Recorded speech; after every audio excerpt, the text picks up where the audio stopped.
The room was bathed in the dim light of dusk that filtered through the faded curtains. Margaret, with her 68 years marked on her wrinkled face, remained lying on the simple wooden bed that creaked when she tried to turn. Her fragile body shuddered with a fit of coughing that seemed to tear her throat. Her grey hair, normally carefully braided, now spread across the pillow, damp with sweat. The high fever colored her cheeks with a reddish tone that contrasted with the paleness of the rest of her skin. Her trembling fingers tried to reach the glass of water on the bedside table, but the effort seemed too much for her body, weakened by the illness that had been consuming her for days. "Please, my daughter, pass me that water." "I can't even stretch my right arm," whispered Margaret, her voice almost inaudible under the sound of rain beginning to hit the zinc roof of the small farm. The noises from the next room contrasted with the sickly quietness of the environment where Margaret rested. Stephanie, her only daughter, moved with speed and determination. The 35-year-old woman threw clothes into 2 large open suitcases on the bed, without bothering to properly fold each piece. Her movements were abrupt, loaded with an urgency that seemed to spring from her frustration accumulated over the years. She stopped for a moment, looking at the cracked mirror on the wall, and ran her fingers through her dark, shoulder-length hair. Her eyes, so similar to her mother's, reflected not the concern of someone leaving a sick loved one, but the determination of someone who finally found a way out. The sound of the suitcase being closed echoed through the small house, as if announcing the end of a cycle she could no longer bear to continue. "I'm busy packing my things. I already told you I'm leaving today. I don't have time to be a nurse." "This whole life wasted in this backwater ends today for me," replied Stephanie, without bothering to look at the room where her mother struggled against the fever. Margaret gathered all her strength to sit up in bed, supporting herself on her elbows. The effort made her entire body tremble, and new coughing fits shook her chest. Outside, the wind began to blow more intensely, making the old wooden windows shake in their frames. The sky darkened rapidly, announcing the approaching storm. She finally managed to sit up, her back against the headboard, and watched as Stephanie passed through the hallway carrying her suitcases. There was no hesitation in her daughter's steps, no sign that she might change her mind. Margaret felt a tightness in her chest that had nothing to do with her illness. It was a premonition, a painful certainty that this would be the last time she would see her only daughter. "Daughter, please, don't leave me like this. I'm sick. I can't even get up properly. At least wait until I get a little better. I just need a few days, then you can go," pleaded Margaret, extending a trembling hand toward the silhouette of her daughter passing through the corridor without looking into the room. Stephanie stopped abruptly at the door of her mother's room. Her expression hardened even more upon seeing Margaret's deplorable state. For a brief moment, something like guilt crossed her gaze, but was quickly replaced by coldness.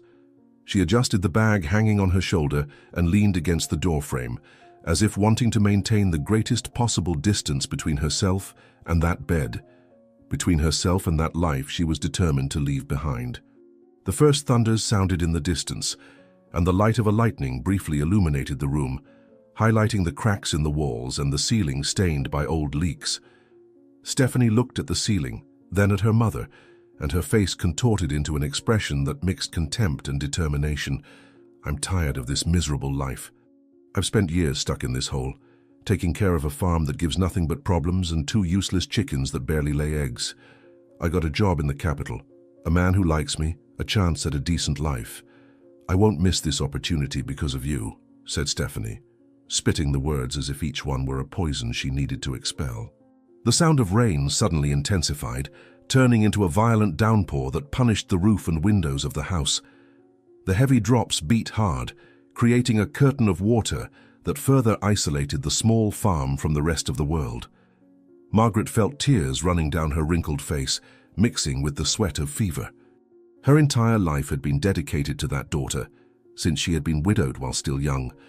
Every sacrifice, every day of hard work had been for Stephanie, and now, when she needed the most, she was being abandoned like a useless object, a burden her daughter wanted to get rid of to move on with her life. She tried to speak, but another coughing fit interrupted her, making her fragile body double over in pain. "My daughter, I need medicine. The doctor said I have to take the medicine on time. I don't have money, you know. Please, before you go, at least leave me enough to buy the medicine." Margaret pleaded between coughing fits, feeling each word scratch her inflamed throat. A new lightning illuminated the room, followed almost immediately by a deafening thunder that seemed to make the small house shake to its foundations. For a moment, Stephanie seemed to reconsider, her gaze wandering around the simple room where she had grown up, at her mother's calloused hands now trembling with fever. But the hesitation lasted only a second. She opened the purse hanging on her shoulder and took out some crumpled bills. With an abrupt gesture, she threw the money on the floor of the room, near the bed where Margaret struggled to breathe normally, the bills scattered like dry leaves, some sliding under the bed, out of reach of the debilitated old woman. "It's all I can leave. Make do with your useless chickens. Sell them, make soup, whatever. Don't contact me again, understood?" "This life is over for me," said Stephanie, her voice cutting like a sharp blade meant to definitively sever the ties that bound her to that place. Outside, the storm reached its peak. The wind howled through the cracks of the old house, bringing with it raindrops that wet the packed dirt floor. The two chickens that normally slept in the small improvised coop at the back of the house now clucked desperately, seeking shelter from the violence of the elements. The sound of a car approaching indicated that the moment of final departure had arrived. Stephanie adjusted her coat and cast a last glance at the room where she had grown up, at her mother who now sobbed silently on the bed. Her face showed no remorse, only relief for finally leaving. "Goodbye, Mother. Maybe one day you'll understand that I deserved more than this miserable life, that I deserved chances I never had by staying trapped here with you," Stephanie pronounced before turning her back and walking quickly toward the front door. The sound of the door slamming mixed with a new thunder, marking the exact moment when Margaret realized she was truly alone. Through the rain-misted window, she could see her daughter's figure running to a car parked at the entrance of the property. A man quickly got out, helped put the suitcases in the trunk, and then opened the passenger door for Stephanie. In a few seconds, the vehicle started and disappeared into the rain curtain, taking away the only person who could help her at that moment. Loneliness fell upon Margaret like an unbearable weight, amplified by the physical pain she felt. She looked at the bills scattered on the floor, her only resource now, and realized with despair that she couldn't reach them in her condition. "My God, why does my own daughter abandon me like this? What did I do to deserve this contempt, a lifetime of sacrifices, and now I'm alone, sick with no one?" Margaret lamented, her words interspersed with sobs and coughs. Thirst became unbearable, burning Margaret's already inflamed throat. The glass of water on the bedside table just a few centimeters away seemed to be miles away. Gathering all the strength she had left, the old woman supported her trembling hands on the edge of the bed and tried to get up. Her fragile legs, weakened by days of fever and little food, barely supported her weight. She managed to stand for a brief moment, her toes gripping the cold floor as she extended her hand toward the glass. Dizziness came like a wave, making the room spin around her. Her legs gave way, and Margaret felt her body fall in slow motion. There was no time to protect herself with her hands. Her fragile body hit the hard floor, and a sharp pain shot through her hip and ribs. "Help! Someone help me! I can't. Get up," Margaret murmured, her voice no more than a whisper lost in the noise of the storm. The impact of the fall left Margaret dazed, lying on the cold dirt floor. The front door had been left open in Stephanie's hasty departure, allowing the wind to bring rain inside the house. Icy drops hit the feverish face of the old woman, mixing with her tears. Her vision began to blur, dark spots appearing at the edges of her eyes. The cold of the floor contrasted with the heat of the fever, creating a confusing sensation that increased her disorientation. Outside, the two chickens, her only assets besides that crumbling house, continued to cluck desperately, as if trying to alert someone about the tragedy unfolding. But there was no one to hear. The small farm was isolated. The nearest neighbor lived too far away to hear any cry for help, especially during a storm of that magnitude. "Stephanie, daughter, please come back. Don't let me die here alone," were the last words Margaret managed to pronounce before darkness began to envelop her. As Margaret's consciousness faded, the storm continued relentlessly. The rainwater found its way through cracks in the roof and poorly sealed windows, forming small puddles that slowly expanded across the bedroom floor. The wind howled like a wounded animal, making the walls of the old house groan under its force. The notes left by Stephanie, now soaked, lost their value as water transformed them into wet paper. On the empty bed, the sheet still held the imprint of Margaret's body, the only evidence that until moments ago, a person was fighting there against disease and abandonment. And on the floor, the elderly woman lay unconscious, her fragile body exposed to cold and moisture, while fever continued to consume her last strength. There was no one to help her, no one to hold her hand or offer comfort. If only the incessant sound of rain and the distressed clucking of the 2 chickens in the yard, silent witnesses to a cruelty that nature seemed determined to punish with its own fury. Light gently entered through curtains made of a light fabric that Margaret didn't recognize. Her heavy eyes opened with difficulty, slowly adapting to the unfamiliar environment. The ceiling was different, without the water stains she was accustomed to. The mattress beneath her aching body was soft, not the old and deformed one she had at home. For a moment, confusion dominated her thoughts as she tried to locate herself. The last memory she had was of lying on the floor of her house, the rain wetting her face, darkness taking over her consciousness. Now she was lying in a strange bed, covered with clean sheets that smelled of lavender. She tried to sit up, but a sharp pain in her hip made her retreat, moaning softly. Her entire body protested with each movement, as if she had been run over. "Where am I? What happened to me? This is not my house. My chickens. I need to go back to take care of my chickens," Margaret muttered, her voice still hoarse from her dry throat. The sound of approaching footsteps made Margaret turn her attention to the bedroom door. An elderly man entered, carrying a tray with a steaming cup and some medications. His wrinkled face lit up with a gentle smile upon noticing she was awake. It was Frank, her neighbor who lived a kilometer away. They rarely visited each other, only waving from afar when they met on the dirt road connecting their properties. He placed the tray on the bedside table and approached the bed, his tired eyes revealing the relief of seeing her conscious. "Thank heavens you've woken up, Mrs. Margaret. I was starting to get really worried. It's been 3 days since I found you passed out in your house, with very high fever and shivering from cold. The storm had destroyed part of your roof, and you were soaked, lying on the floor," Frank explained, pulling up a chair to sit beside the bed. Margaret tried to process that information. 3 days, she had lost 3 days of her life, unconscious and sick. Her mind flew to her small farm, to the 2 chickens that were her only company and sustenance. Who would have taken care of them during this time? Had they survived the storm? And then, like lightning, the memory of Stephanie's abandonment hit her with full force. Tears instantly welled up in her eyes, running down her wrinkled face. It wasn't just the physical pain consuming her, but the open wound of rejection, the cruelty of her daughter's last words.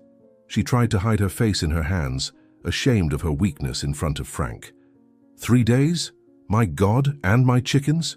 Who took care of them? And how did you find me? Nobody ever goes to my house, especially during a storm like that, Margaret asked, wiping away tears with the edge of the sheet. Frank poured some tea into the cup and helped Margaret sit more comfortably, adjusting the pillows behind her back. The effort made the elderly woman feel new waves of pain throughout her body, but she remained firm, determined to understand her situation. Frank explained that he had promised a merchant to deliver some fresh eggs, but the storm had destroyed his chicken coop. She remembered that Margaret always had eggs and decided to check if she could sell some. When she arrived at the small farm, she found the door open, the house partially flooded and Margaret unconscious on the floor, burning with fever. When I saw her in that state, I realized I needed to act quickly. I put the lady in my car and brought her to my house. I called my daughter Karen, who is a nurse at the city hospital. She came immediately and has been taking care of you all these days.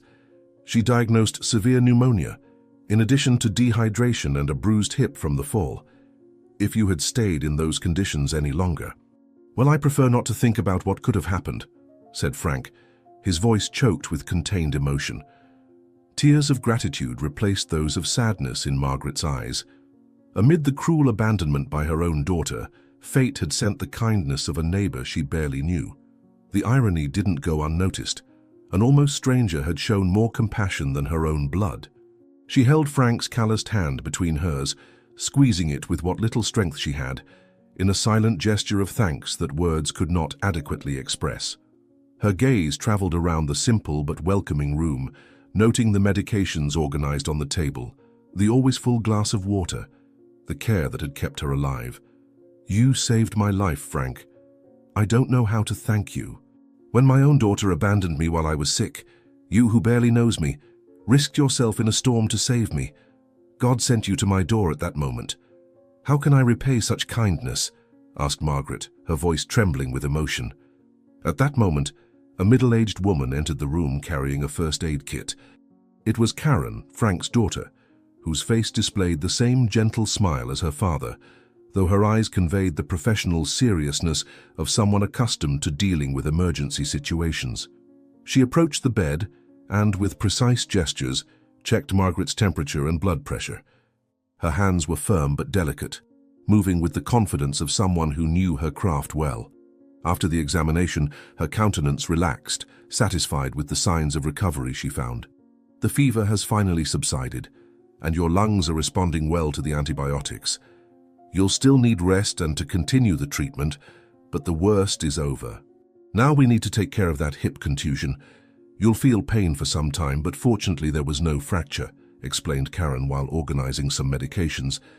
"There's something else I need to tell you, Mrs. Margaret. When we brought you here, we found your wallet with documents. We needed to contact a family member, so we called your daughter using the number that was written on a piece of paper. She said she couldn't come, that she was starting a new life in the capital, and that she couldn't help you financially." Margaret's expression hardened with the confirmation of Stephanie's cruelty. The physical abandonment wasn't enough. Her daughter had completely cut ties, refusing even to show concern when informed that her mother was between life and death. The emotional pain was much more intense than any physical suffering she could feel. For a moment, she closed her eyes, letting the reality of her complete solitude envelop her. When she opened them again, there was a new determination in them, a strength born of desperation itself.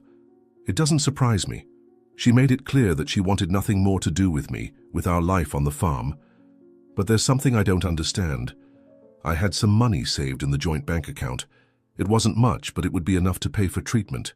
Please, I need someone to check if it's still there. I'm afraid that that she might have—" Margaret couldn't complete the sentence. The suspicion was too painful to verbalize. Karen and Frank exchanged concerned looks, confirming Margaret's fears even before the words were spoken. Frank sat down again in the chair beside the bed, taking the elderly woman's trembling hands in his. His gaze was compassionate but direct, like someone who knows that the truth, however painful, was necessary at that moment. Karen remained standing, a silent presence of support in the face of the news that needed to be given. "Mrs. Margaret, I'm sorry, but my daughter checked your account yesterday. There's nothing left there. According to what the manager informed, all funds were withdrawn 4 days ago, shortly before the storm. The signature on the withdrawal receipt was Stephanie's, who had authorization to operate the account. Nothing was left, not even for medications," revealed Frank, gently squeezing Margaret's hands, as if trying to transfer some of his strength to her. A heavy silence filled the room. Margaret stared fixedly at the ceiling without shedding a single tear. Those savings represented years of hard work, every penny saved with sacrifice. It wasn't a fortune, but it was her security for difficult times like this, and Stephanie had taken everything, leaving her not only sick and alone, but completely helpless financially. The magnitude of the betrayal was almost incomprehensible. How could her own daughter, whom she had raised alone after becoming a widow, be capable of such cruelty? She took everything. "My own daughter stole the life savings and left me to die. What did I do to deserve this?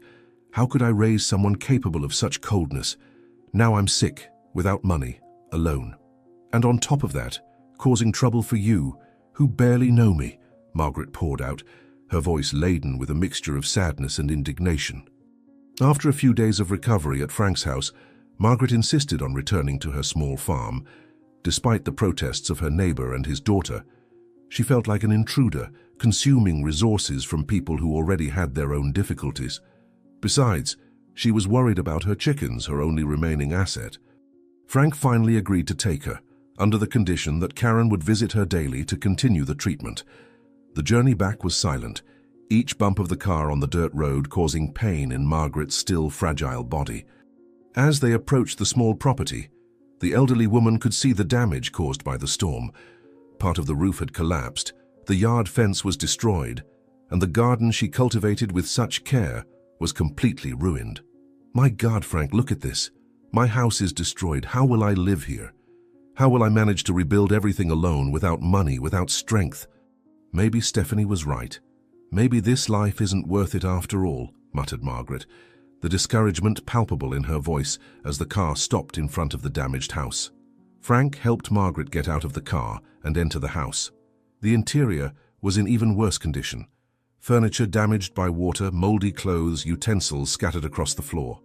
The elderly man tried to comfort her, promising to help with the most urgent repairs, but Margaret barely heard him. Her eyes anxiously searched for her chickens, the only companions she had left. Leaning on an improvised cane, she walked slowly to the back of the house, toward the small chicken coop. Frank followed her, concerned about her physical and emotional state. "My chickens. I need to see if they're alive. They must be starving after so many days. Did you check on them, Frank? Did they manage to survive?" asked Margaret, her voice betraying the importance those simple birds had acquired in her lonely life. Frank's silence was the first answer, more eloquent than any word. When they reached the small chicken coop, partially destroyed by the storm, Margaret saw the motionless body of one of the chickens, lying on the damp straw. It had been dead for days, probably had not resisted the fury of the storm and the lack of food. Nearby, to her surprise and relief, the other chicken was pecking weakly, visibly weakened but alive. Somehow it had found ways to survive, perhaps feeding on insects and grains scattered around the yard. Margaret felt tears running down her wrinkled face, a confused mixture of grief and gratitude. One survived. At least one is alive. But the other one, my old black hen that had been with me for years, didn't make it. First my daughter abandons me, then I lose my savings, now even my chicken. What else will life take from me, Frank?" lamented Margaret, kneeling with difficulty beside the dead chicken. Even with her painful and weak body, Margaret insisted on burying the chicken with dignity. To many it would be just an animal, but to her, in her solitude, that creature had been a constant presence, a silent companion in the empty days after Stephanie left home. Frank helped her dig a small hole under the mango tree at the back of the yard, where the chicken used to rest on hot afternoons. With gentle gestures, Margaret took the bird's body, wrapping it in a piece of clean cloth. Her trembling hands caressed one last time the black feathers that shone under the afternoon sun. "Rest in peace, my companion. You were more loyal than many humans I've known. I'm sorry I wasn't here to protect you, to feed you. You didn't deserve to end like this, alone in the storm," whispered Margaret, tears flowing freely as she carefully placed the chicken in the improvised grave. While Frank covered the small grave with earth, Margaret remained kneeling, observing the place where the chicken now rested. Her heart was too heavy to rise, as if all the weight of her life of struggles and abandonments was holding her to the ground. It was then that she noticed something strange in the nest, near where the chicken had been found. A solitary egg, almost hidden among the straw disturbed by the storm, a last gift from her faithful companion before departing. With trembling hands, Margaret reached for the egg, holding it as if it were the most precious object in the world. "Look, Frank, she left an egg before she died. It's like a last gift, a farewell. Perhaps it's a sign that there is still hope, that not everything is lost," said Margaret. Her voice choked with emotion as she held the egg against her chest. When picking up the egg, Margaret noticed that the straw and soil beneath it seemed to have been recently disturbed. Intrigued, she pushed aside a bit more of the material and noticed something metallic reflecting the sunlight. Curious, she asked Frank to help her investigate. Carefully, the neighbor removed more soil, revealing a small metal box, rusted by time. It seemed to have been buried for many years, and somehow the storm and the chicken's movements while making her nest had begun to unearth it. The box was closed with a simple mechanism, also corroded by time. "What could this be, Frank?" "I've never seen this box before. It looks old, as if it had been buried for decades. Who would have buried something in my yard? This land belonged to my grandfather before it was my father's, who left it to me. Could they have hidden something here so long ago?" asked Margaret, examining the mysterious box with growing curiosity. With trembling fingers, Margaret tried to open the rusted box. The mechanism initially resisted, years of exposure to soil moisture having partially sealed the lid. Frank offered help, but she gently refused. She felt that that moment, that discovery, belonged only to her. After a few moments of effort, the latch finally gave way with a metallic click. Margaret hesitated for a moment, her heart racing with anticipation of what she might find. Slowly, she lifted the lid of the box. When her eyes fell upon the contents, her expression completely transformed. The tears that now welled up were no longer of sadness or despair, but of pure disbelief and emotion. Her gaze turned to the sky, as if seeking divine answers for that unexpected moment. "I can't believe it. After everything, after so much suffering. How is this possible?" murmured Margaret, holding the contents of the box firmly against her chest, her face bathed in tears as she continued to look to the sky, as if thanking for that miracle that the spectator still could not see. The rising sun poured its first rays over the property that, 5 years before, was nothing more than a small farm in ruins. Now the scene was completely different. Where once there was only beaten earth and broken fences, stretched a wide, carefully organized terrain, with modern facilities that contrasted with the memory of the old, deteriorated house. The center of the property was dominated by a large, impressively structured aviary, built with cutting-edge technology that ensured adequate ventilation and controlled temperature. Through the large windows, one could glimpse hundreds of healthy chickens in a clean and organized space that bore no resemblance to the small, improvised chicken coop of years ago. Beside it stood a completely renovated 2-story house with spacious verandas and a lush garden where colorful flowers opened to the beginning day. A group of workers had already begun their morning activities, moving efficiently between the various sectors of the farm. Trucks parked near the distribution shed waited to transport organic eggs and chickens to various points in the region.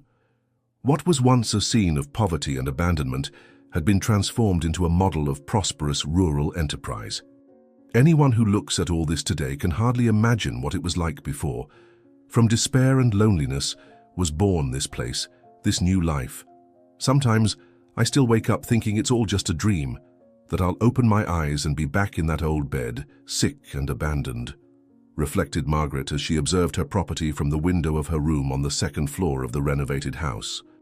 Margaret was finishing getting ready in front of the mirror, her movements calm and precise, very different from the fragility that consumed her 5 years ago. The reflection showed a 73-year-old woman who, despite her age, radiated health and vitality. Her hair, now completely white, was elegantly arranged in a bun. The wrinkles on her face told stories of suffering, yes, but also of overcoming and victory. She wore a navy blue pants and blazer set, complemented by a discreet silver piece of jewelry around her neck, a pendant in the shape of a chicken, a symbol of the origin of her transformation. Her hands, still marked by years of hard work, now displayed well-cared-for nails and a delicate watch on her wrist. Margaret checked the final details of her appearance, preparing for the important meeting she would have shortly. She had learned that personal presentation was part of the respect she had earned in the business world, a predominantly male environment that had initially tried to belittle her for being an elderly woman without formal education. The telephone rang, interrupting her thoughts. "Yes, Janet, I'm coming down now. You can serve coffee to the lawyer and tell him I'll be with him in 5 minutes. Make sure the production reports from the last quarter are on the table. This meeting could represent the biggest contract we've ever closed, and we need to be prepared for all questions," instructed Margaret, her voice firm and decisive when speaking with her personal assistant. As she descended the stairs, Margaret observed the details of the house she had rebuilt from the ashes of her past. Every element, from the paintings on the walls to the choice of furniture, reflected not only her financial success, but also the values that guided her life after the transformation. There was no unnecessary ostentation, but rather quality and good taste in a welcoming environment that combined modernity with traditional touches. In the corridor leading to the meeting room, a series of photographs documented the evolution of the farm. The first showing the small property destroyed after the storm, followed by images of the initial construction of the aviary, the first commercial delivery. the report in a specialized magazine up to the recent award as a model producer of organic eggs and poultry. These were milestones of a journey that had begun at the lowest possible point, when she had lost almost everything. Upon reaching the door of the meeting room, Margaret paused, took a deep breath, and adjusted her posture. She knew that decisive moments like this required not only technical knowledge, but also a presence that conveyed security and authority. 5 years. It seems like an eternity, and at the same time it passed in the blink of an eye. From mud to recognition, from abandonment to respect. Today I'm not just negotiating a contract, but the validation that pain can be transformed into purpose when we refuse to give up, thought Margaret, before opening the door and entering the room with the confident smile that had become her trademark. In the spacious meeting room, whose windows offered a panoramic view of the aviaries, waited a middle-aged man in an impeccable suit. He stood up immediately upon seeing Margaret enter, extending his hand in respectful greeting. It was Richard, legal representative of one of the country's largest supermarket chains, known for his meticulousness in contract analysis and skill in negotiations. The solid wood table was covered with carefully organized documents, production charts, market analyses, and financial projections, evidence of the professionalism with which Margaret conducted her business. Janet, the assistant, served coffee in porcelain cups and discreetly withdrew, closing the door to ensure the privacy of the meeting. Margaret took her place at the head of the table, a gesture that naturally established her leadership position and indicated the chair beside her for the lawyer to sit. She had learned to master these small corporate rituals that years earlier would have been completely foreign to her. Ms. Margaret, it's a pleasure to finally meet you in person. I have been following the growth of your enterprise with great interest. My clients are particularly impressed with the consistent quality of your production and the organic methods you use. What began as a commercial interest has become a personal admiration for what you have managed to accomplish in such a short time. I confess I'm curious to understand how you transformed a small rural property into one of the most respected suppliers of organic eggs and poultry in the region, commented Richard as he opened his document folder. For the next 2 hours, Margaret conducted the meeting with the skill of an experienced executive. She discussed technical details of production, explained her sustainable management practices, presented growth projections for the coming years, and negotiated contractual clauses firmly, without ever losing her gentleness in dealings. It was difficult to associate that confident and articulate woman with the sick and abandoned elderly woman of 5 years ago. While she spoke, her eyes occasionally wandered to the window, contemplating the aviaries that now housed hundreds of healthy chickens, descendants of that single survivor after the storm. Every aspect of her business had been planned with extreme care, from choosing the most suitable breeds for organic production to the distribution system that guaranteed exceptional freshness for her products. What impressed the lawyer most, however, were not just the technical aspects, but the humanized philosophy that permeated the entire operation. Employees received above-market wages, there was a profit-sharing program, and exemplary working conditions. The exclusivity proposal we're offering is quite generous, Mrs. Margaret. No other supplier in our chain receives similar values per unit. But frankly, none reaches your quality standards either. You've built an empire from nothing. Many people in town talk about your inspiring story. Some even call you the Golden Egg Lady. How did you achieve such a radical transformation in just 5 years, starting from such adverse conditions?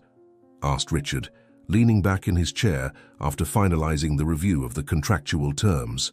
Margaret's gaze acquired a contemplative quality, as if momentarily traveling through time. She slowly stood up and walked to a small safe embedded in the wall, disguised by a painting. With precise movements, she turned the combination dial and opened the metal door. From inside, she retrieved an object that Richard couldn't identify from a distance. When Margaret returned to the table, she carried a small rusty metal box, the same one she had found buried in her yard 5 years before, on the day she was burying her dead chicken. She carefully placed it on the table next to the modern contracts and financial spreadsheets. The contrast couldn't be more eloquent. On one side, the symbol of her impoverished past. On the other, evidence of her prosperous present. With delicacy, she opened the rusty box, revealing its contents, an ancient document yellowed by time, and a small golden key. What I found in that box changed my life, but more important was the lesson I learned. This document is the original deed to this land, signed by the government over 100 years ago. My grandfather had purchased not just the small lot where I lived, but this entire area extending to the river. With time and divisions of inheritance, the family lost knowledge of the property's real extent. The key opened an old chest kept in the town bank, containing title deeds proving I was the legitimate owner of an area 5 times larger than I had imagined, including essential pure water springs for the region. It was like discovering a treasure buried in my own backyard, precisely at the moment when I had lost everything, explained Margaret, her fingers gently caressing the document that had rewritten her destiny. Richard's expression was one of genuine astonishment. That kind of turn of events seemed taken from a novel, not real life. Margaret put the document back in the box but kept it open on the table as a constant reminder of the origins of her transformation. The lawyer observed each movement with growing admiration, realizing he was witnessing an extraordinary story of redemption. Margaret walked to a bookshelf on the other side of the room, from which she retrieved a framed photograph that she also placed on the table. The photograph showed a much younger Margaret, next to Stephanie as a child. Both smiled at the camera, genuine happiness frozen in time, long before the cruel abandonment happened.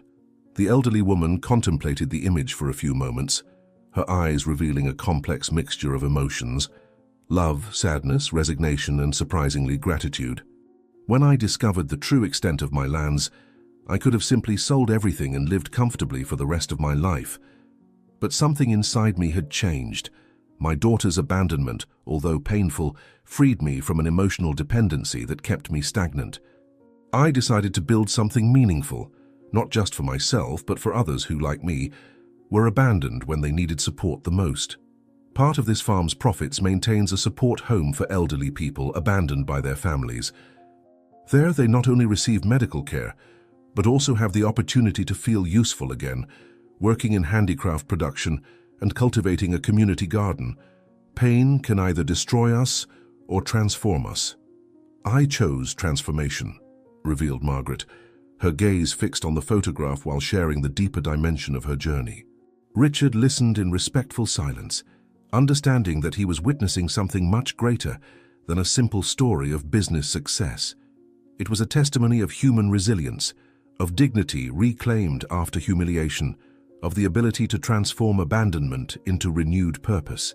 The room was filled with a moment of contemplative quietness, where neither Margaret nor the lawyer felt the need for words. Through the window, they could observe the movement of workers in the aviaries, life pulsing in every corner of the property that years before seemed condemned to oblivion. The silence was broken by a gentle knock on the door.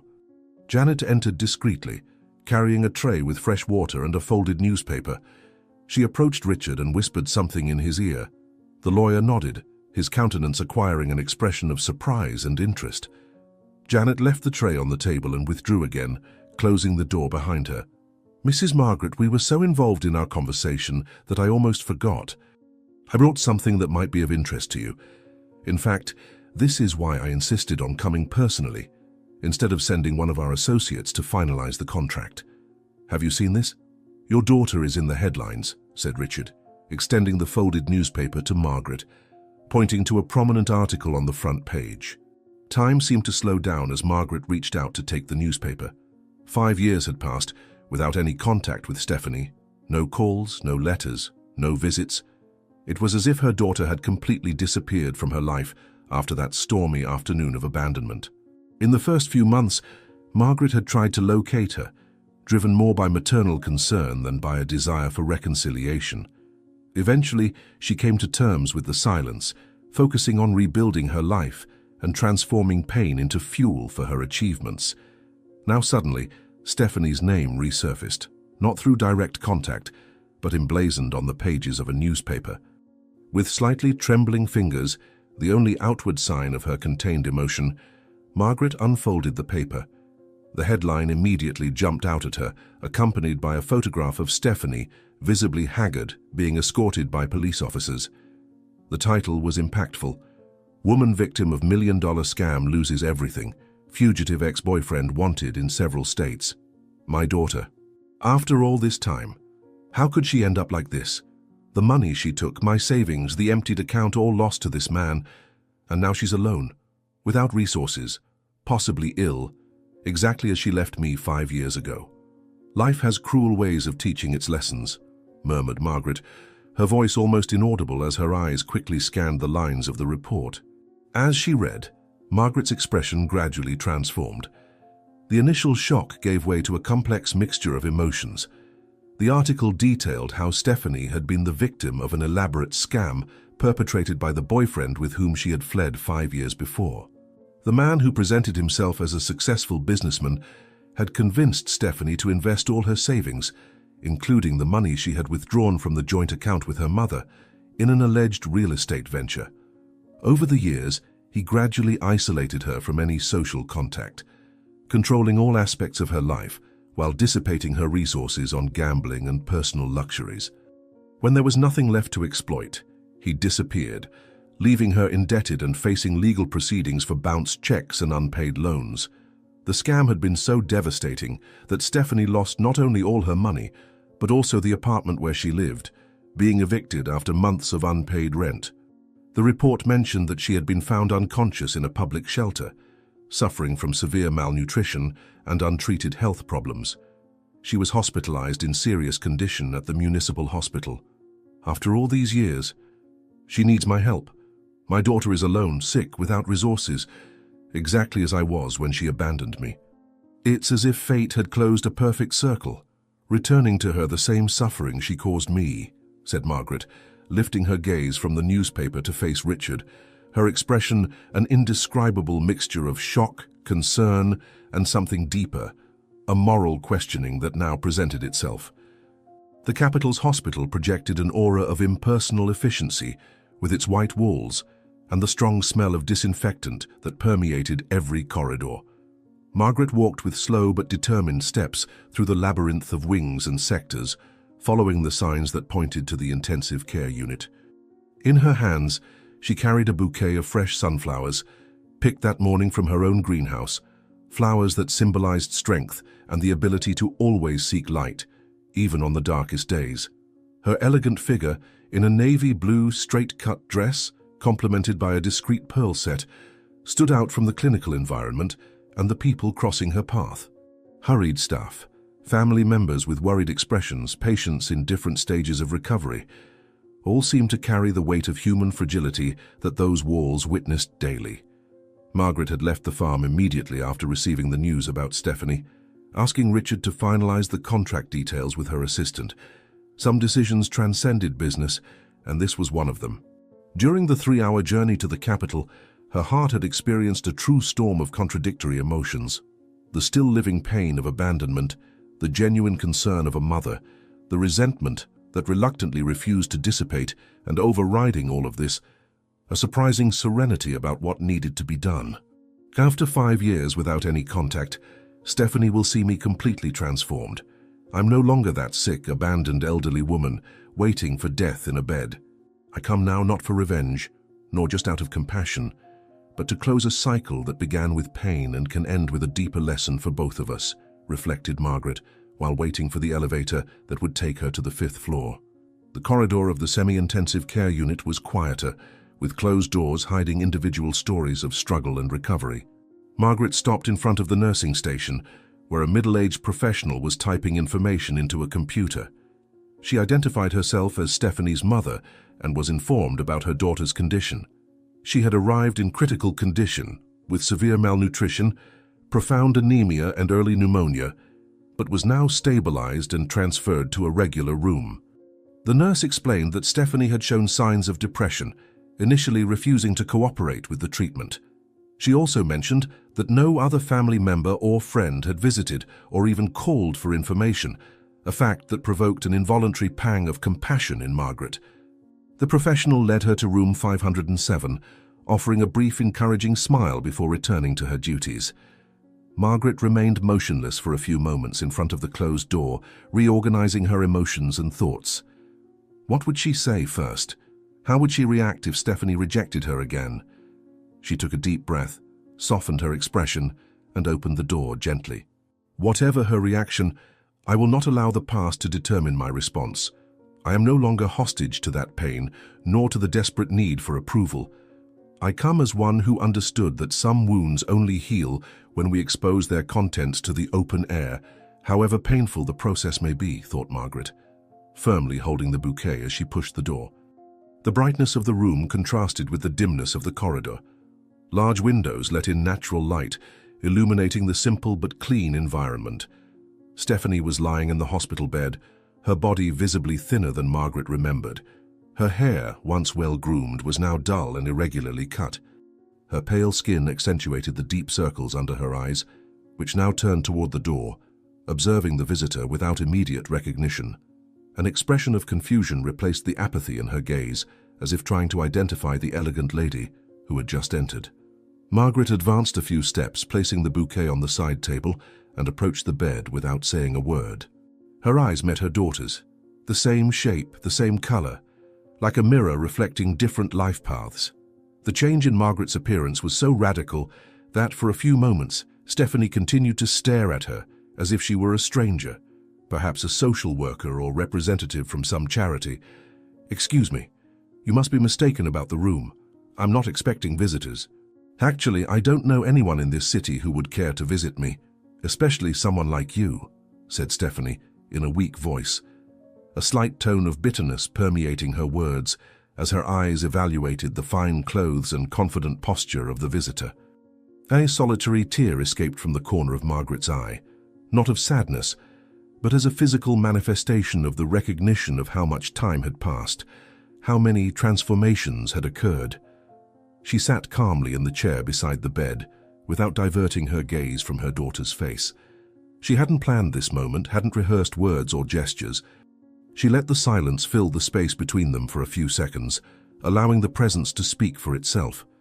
Then, with a gentle movement, she removed from her neck the small, chicken-shaped pendant she always wore, a symbol of her journey, of her new beginning. She extended her hand and placed the jewel on Stephanie's open palm, whose eyes now began to register the first signs of recognition. It was like watching dawn break, the darkness of confusion gradually giving way to the light of understanding, followed by the shock of realization. "You may not recognize me, Stephanie. 5 years have changed many things. The last time you saw me, I was just a sick old woman in a bed, abandoned during a storm. Life has interesting ways of teaching its lessons, don't you think?" Margaret spoke, her voice calm and controlled, without a trace of accusation, just the acknowledgement of a shared truth. Recognition hit Stephanie like a physical wave. Her thin body visibly shuddered in the hospital bed, her eyes widened in absolute disbelief, and her breathing became irregular. Her trembling hands closed over the small pendant, as if she needed tangible proof that she wasn't hallucinating. Her mother's transformation was so complete, so utterly unexpected, that it seemed impossible. The fragile, sick old woman had become this elegant and visibly prosperous woman. On her gaunt face, various emotions followed each other rapidly. Surprise, confusion, shame, and something that could be interpreted as a primitive fear of judgment. She tried to sit up in bed, but weakness made her fall back against the pillows. Her dry lips moved, trying to form words that were reluctant to come out.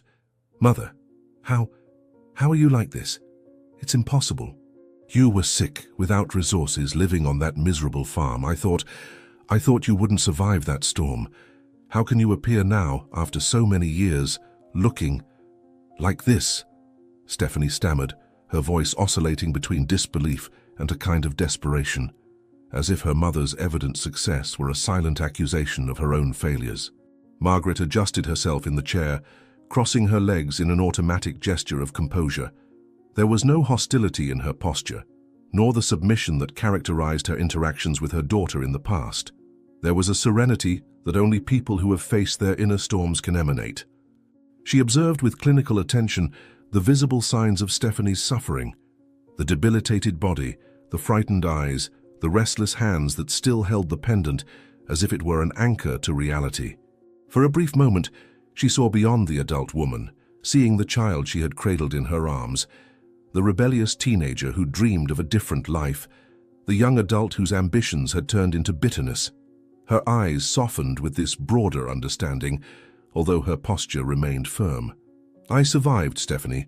I not only survived, but I discovered a strength I didn't know I had. When you left with all our money, leaving me sick and alone, I thought it would be my end. But life had other plans. Our neighbor Frank found me unconscious and saved me, and while I was recovering, I found something amazing buried in our yard. Something that changed everything. But before I talk about that, I want to hear your story. I read in the newspaper about what happened, but I want to hear it from you. How did you reach this point?" asked Margaret, leaning slightly forward, showing a genuine willingness to listen. Shame colored Stephanie's pale face, who looked away toward the window, as if seeking in the distant clouds a way to escape that confrontation. Her fingers nervously played with the hospital sheet, repeatedly smoothing an imaginary crease. The silence extended for almost a minute. Not a silence of resistance, but the silence of someone trying to organize a story too painful to be easily articulated. When she finally spoke again, her voice was lower, more controlled, although occasionally breaking with contained emotion. She told how Stephen, the boyfriend with whom she had left, initially seemed to be everything she had always wanted. Charming, apparently successful, promising her the life of comfort she had always dreamed of, away from the farm. In the first few months, everything seemed perfect. The apartment in the upscale area of the capital, the expensive clothes, the sophisticated restaurants. Then came the investments, first small ones, then consuming all the savings she had brought with her, including the money withdrawn from the joint account with her mother. "I'm homeless, penniless, and sick." Stephen disappeared with everything, absolutely everything. The investments never existed. They were just stories to get me to hand over every cent I had. When there was nothing left to take from me, he simply disappeared. He left me with enormous debts, lawsuits for bounced checks that he convinced me to sign. I lost my apartment. I was evicted. I spent weeks sleeping in shelters, eating at charity institutions. My body began to get sick, but I had no way to pay for treatment. I was found unconscious on a park bench and brought here. "I have nothing, Mother. Absolutely nothing, not even dignity," Stephanie confessed, finally allowing tears to flow freely down her face. Stephanie's story touched Margaret in a place beyond resentment. It was a familiar narrative, not just because it was her daughter's fate, but because it echoed her own experience of abandonment and helplessness. The cycle had completed itself in an almost poetic way. The daughter who had abandoned her sick and without resources now experienced the same vulnerability, the same dependence on the kindness of others. Margaret could easily have interpreted this as divine justice, a karmic retribution for past cruelty, but the years of rebuilding had taught her that revenge, even when dressed as justice, was a poison that first contaminated the one who desired it. She opened her elegant leather handbag and removed a familiar object, the small rusty metal box she had found buried 5 years ago. She carefully placed it on the bedside table, next to the bouquet of sunflowers. "When you abandoned me, I thought I had lost everything, but I gained determination. The day Frank took me back home, I found one of our chickens dead. The other had survived by miracle. While burying the deceased chicken, I noticed something partially buried in the soil, this box. Inside was an old land deed that belonged to my grandfather, proving that our small farm actually had much more value than we imagined. The property extended far beyond what we knew, including pure water springs essential for the region," Margaret explained, opening the box to show the time-yellowed document. Stephanie's reddened eyes fixed on the ancient deed, trying to process the magnitude of that revelation. It was a cruel irony. She had abandoned her mother and fled with the family's savings in search of a better life, only to discover that the true fortune had literally been under her feet all along. For a moment, her expression conveyed a regret so deep that words would be inadequate to express it.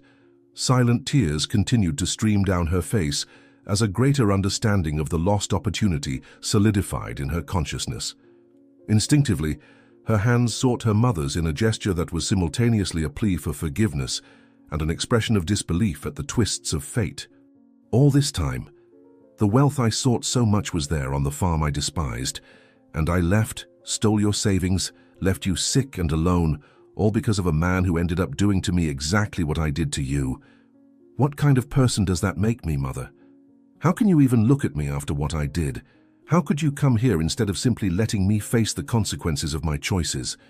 asked Stephanie, her voice choked with emotion and the crushing weight of belated regret. Margaret put the deed back in the rusty box and observed her daughter for a long moment. It wasn't a look of judgment, but of careful assessment, like someone considering not just the shared past but also future possibilities. There was something calculated in her pause, not from emotional coldness, but from the awareness that this moment represented a crossroads for both. When she finally spoke, her voice carried the quiet authority of someone who had transformed suffering into wisdom. The document was just the beginning, What really changed my life was understanding that our greatest falls can be foundations for rebuilding. I built a business based on what I always knew, chickens. Today, I have the largest organic poultry farm in the region, supplying to networks across the country. The house you despised is a mansion, and part of what I earn maintains a home for abandoned elderly. I came because, despite everything, you are still my daughter, Margaret explained, firmly but without harshness.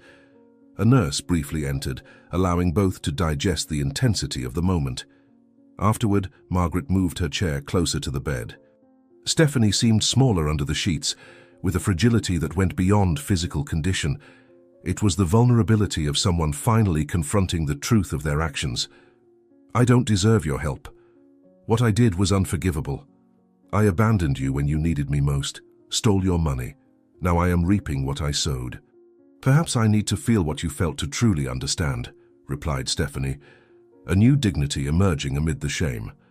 Margaret observed the transformation in her daughter's countenance, the glimpse of a maturity born from an honest confrontation with her own failings. She walked to the window, watching the city's movement, and when she turned back, her expression combined compassion with unwavering resolution. A silence filled the room as Stephanie reflected. It wasn't the unconditional rescue she had hoped for, nor the abandonment her sense of guilt said she deserved, but a path to redemption. Her eyes scanned the hospital room, evidence of how her choices had led her to the abyss. The proposal offered not just escape from despair, but inner reconstruction, though the prospect of working in the poultry houses confronted her pride. "Taking care of chickens under everyone's gaze will be difficult at times, but it's fair. I accept your proposal, not because it's my only option, but because it might be the only way to understand what you learned," Stephanie responded, tears silently streaming down. 3 months later, morning awakened on the farm with spring softness. Stephanie walked among the chicken coops with a bucket of feed, moving naturally. Her body was regaining health, but the most significant transformation was in her eyes, which had lost their bitterness, replaced by serenity and purpose. "Good morning, darlings. Who would have thought I'd find such peace in this work? Each egg reminds me that it's possible to create something new every day," she murmured, while feeding the chickens that responded with animated clucking. Partially hidden by the porch's shadow, Margaret silently observed her daughter working, with a coffee cup in her hands. During these 3 months, she had maintained a calculated distance, present when necessary, distant enough to allow Stephanie to find her own way. The first days were difficult, with adaptation to hard work and discomfort before the employees' gazes. There was frustration and tears, but something gradually changed like a flower opening to the sun. She's finding her way through renewed choice, not obligation. I just want her to discover the same strength I found at rock bottom. True redemption comes from learning to swim against the current, Margaret reflected, observing the gentleness her daughter showed with the chickens. Stephanie moved to the second chicken coop, the sun creating a golden halo around her. As she worked, she whispered to the birds, a practice that had become almost meditative, a dialogue with herself. Upon noticing Margaret, she felt not embarrassment, but a silent connection. She waved briefly, a simple gesture loaded with understanding. Each morning here teaches me about patience. Perhaps true wisdom lies in this simplicity I always despised, she thought, returning her mother's gaze with a small smile. Margaret descended the porch steps toward her daughter, diminishing the distance they had maintained for weeks. She carried a small, polished wooden box, different from the old rusty box that had changed their lives. Upon reaching Stephanie, she extended it as a silent offering. The daughter looked curiously at the object and then at her mother's serene face. With trembling hands, she opened the lid, revealing a small golden key on blue velvet. During these 3 months, I've observed your dedication and genuine humility. It's no longer about punishment. It's about building something new. This key is to the small house by the stream. It will be your space, your fresh start, an acknowledgement of the path you're treading, explained Margaret, her voice carrying the emotional weight of that gesture. Tears streamed down Stephanie's face as she touched the key. It was the materialization of trust being rebuilt, of dignity being restored, as a natural consequence of consistent choices. The sun now fully illuminated the farm, dissipating the shadows, mirroring her own internal journey. An incomplete process, but definitely underway. Thank you, Mother, for not giving up on me and for showing me that true strength lies in facing difficulties. These chickens have taught me more about purpose than all the years seeking an easy life, Stephanie responded, pressing the key against her chest. Margaret recognized the authenticity of that transformation, the genuine beginning of an inner reconstruction that reflected her own journey. The cycle that had begun with cruelty was closing with a higher form of justice. Without words, she embraced her daughter, a gesture that transcended the painful past. This path doesn't erase the past, but offers new meaning. Abandonment taught me to find strength where I only saw fragility. May your journey transform wounds into wisdom.